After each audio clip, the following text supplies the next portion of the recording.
Hey, this is Mark from the Run Testers.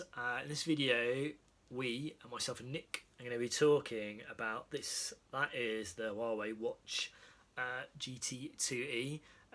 So Huawei, major tech brand, probably better known for smartphones, but they do make watches as well, and they've definitely been more fitness-focused watches in the last couple of years. And what they've done is they've made this sportier with their latest watch. There's some stuff that are going to appeal to runners massively. So we thought we'd spend some time running with it. We've probably had it for the last couple of months. And we thought we'd share our thoughts, how we've got on, and ultimately whether you should buy it. So yeah, we're going to kind of get into whether you should buy the Huawei Watch GT2E.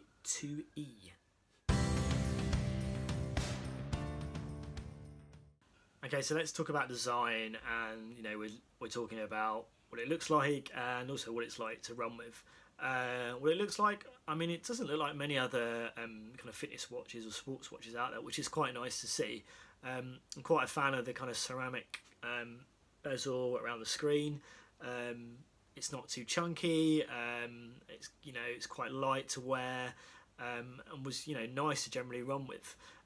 This strap is clearly inspired by one of Apple's sporty watch straps, which is comfortable as well. No problems in terms of irritation.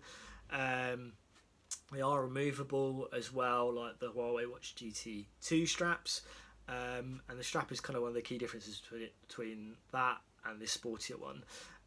Another key difference are the buttons on the sides. So there's two physical buttons, but now they're flatter and spread across more of the edge of the edge of the watch, which makes it nicer and easier to kind of navigate and interact with when you're running, and that's kind of a nice design change, I would say, to see on the new watch. Also, you've got a touchscreen display, and like the previous Huawei watch, it's one of the best you can kind of get. It's a really good quality touchscreen in terms of the brightness and the quality, in terms of the image, in terms of the responsiveness in the screen as well. You've got that there. The only real issue that I kind of had when I was running is that there's some kind of visibility issues when you don't have the screen of full brightness. So there'd be times when I would look at my watch while running, and if I didn't have it on full brightness, it was a little difficult to view, and you really had to kind of get it an angle to kind of see.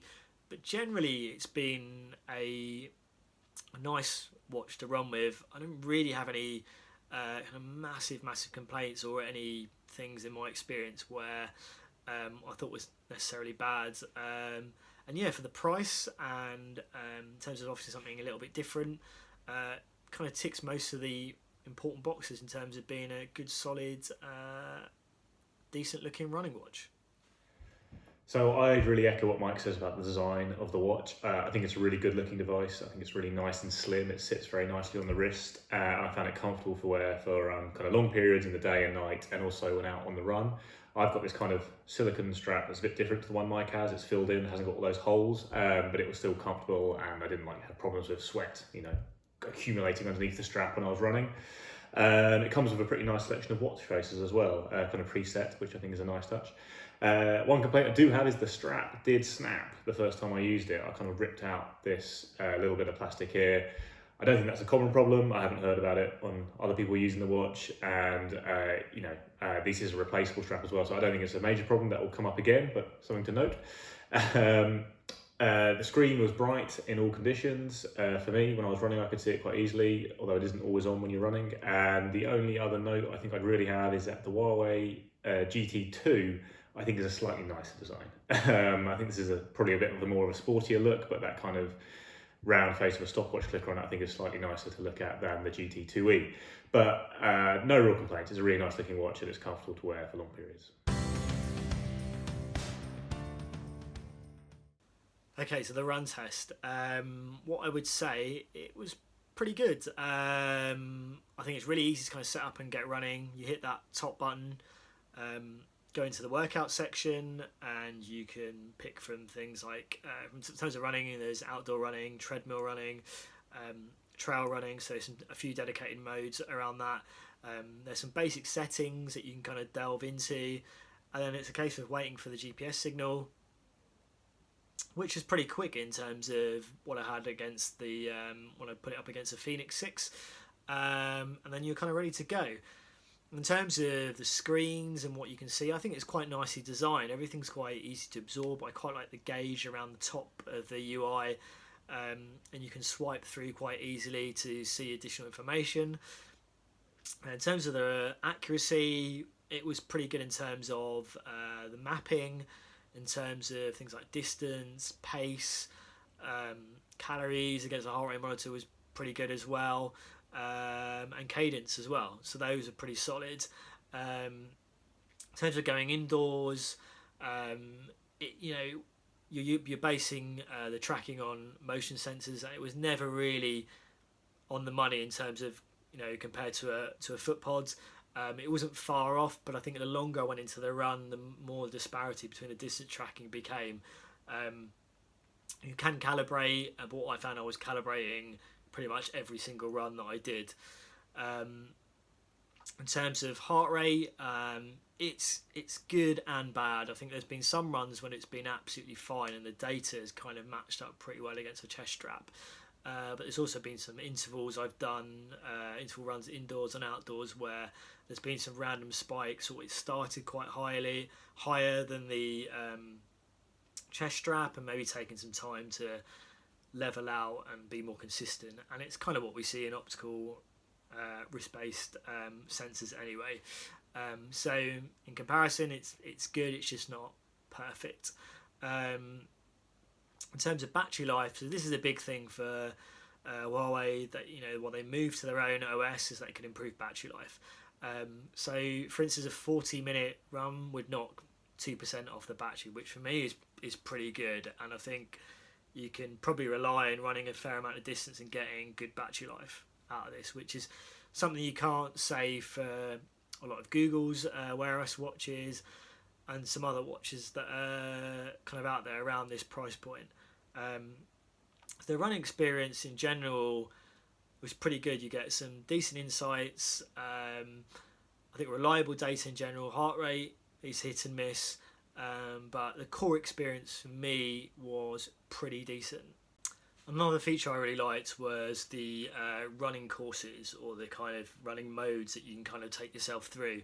What I really like about Huawei do is they explain everything. So with their running modes, these dedicated sessions, things like intervals and HIIT running sessions, which as a beginner you might not know about, you can kind of get a list of these in the workout options. It will explain to you how difficult the sessions are, and the benefits of the session. And that's quite nice to see, the explanation, and also the benefits and the value of adding those sessions into your running. So that's definitely a really nice feature that I really liked. And I think if you're new to running or you're a beginner, those are really nice settings and modes to jump into when you feel a bit more confident about having something a bit more structure and a bit more variety in your running.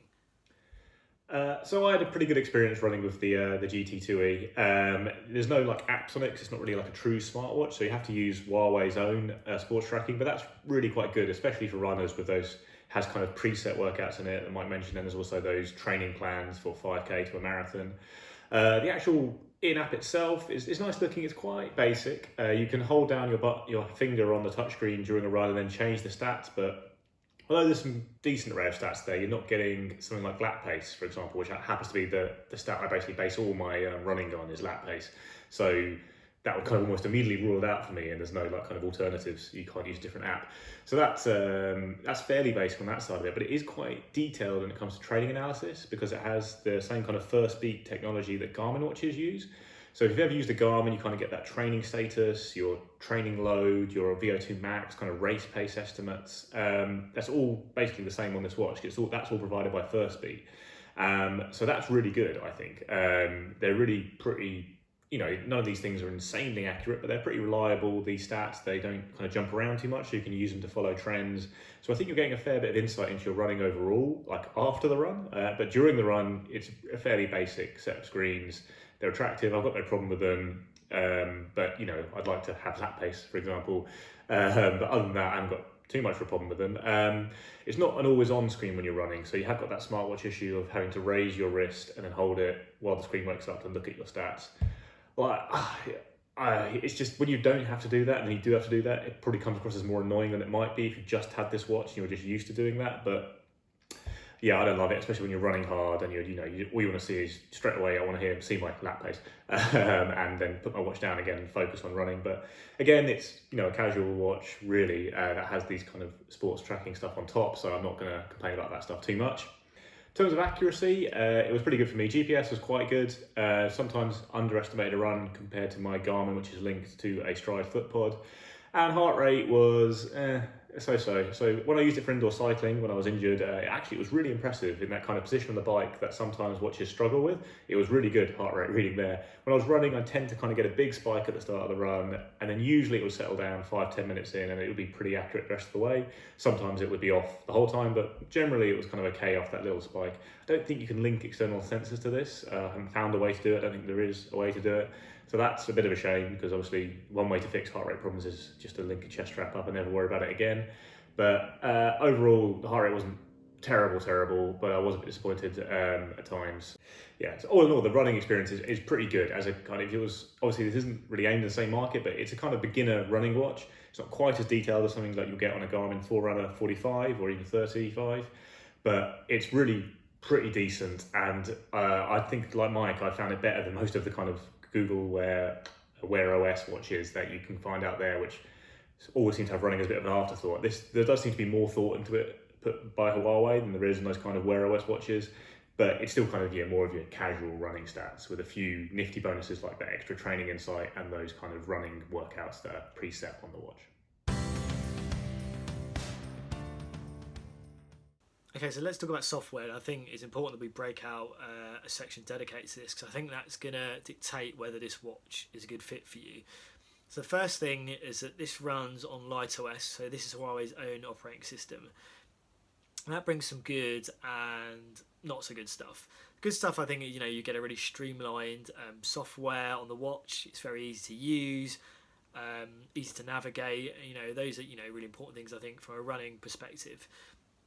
The flip side is that you're not getting the kind of as complete smartwatch experience that you would get on something like an Apple Watch or Google's Wear OS watches or Fitbit. So you're not getting apps. Payment is only available in certain territories, not on all watches. And if that's something that you care about, then that's something to be aware of. The other side is the software from the app point of view. So you're using Huawei Health. And that's where your data lives. That's where you can change around settings. Now, it's designed for all your data that only live in that app. Now, you can take some data out, so you can export GPS files and move that into other platforms, like Strava, for instance. But it's not the most straightforward integration. So if you wanted something that you can turn on, you can go running, and it will sync over to another app, it's not like that, and that's something I think it's important to be aware of if you're looking at this watch.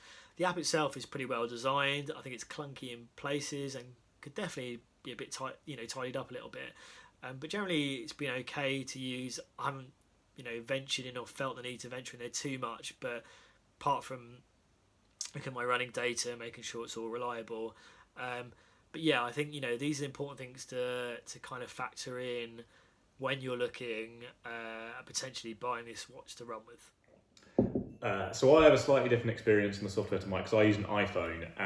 Now, Huawei have done a decent job of putting the Huawei Health in the Apple Store, the Apple App Store, and you get your information on there, your workouts come across, but there are some pretty severe changes from the Android experience. The main one being you can't put music on the watch from the iPhone app. That's only from the Android app.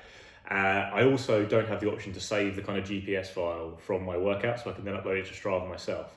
So basically, I can't get my workouts onto Strava. To be honest, the closed system and the lack of music means that this is a really a far more attractive proposition, I think, for Android users as a result.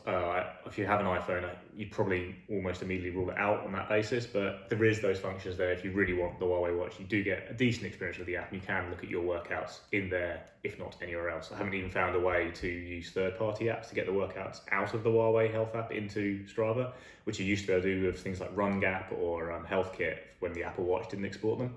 So I haven't found a way to do it yet, but there might be something out there I haven't just come across yet. So I'm overall really pretty impressed by the Huawei Watch GT 2E. I think it's a very, very competitive price that puts it in the kind of rank of beginner running watches or kind of budget running watches, and it really fits that rank really well. Like it offers most of the stuff you need, even if you're a reasonably serious runner. It's lacking a couple of things that would mean I wouldn't want to use it myself necessarily, like the lack of structured workouts or lap pace and a couple of the stats missing. But if you're kind of a casual runner, it will do you very well, and you are getting this really nice design with this like big fabulous screen and this long battery life for what is a it's a smart looking watch, if not all that smart under the hood. So I do think it's a really interesting watch for runners that I think probably more runners should consider than actually will. They might just kind of rule it out straight away, but this is a lot better for runners, I think, than much more expensive Android smartwatches that are out there. Even if it's not the full experience of a dedicated watch like the Garmin Forerunner 45.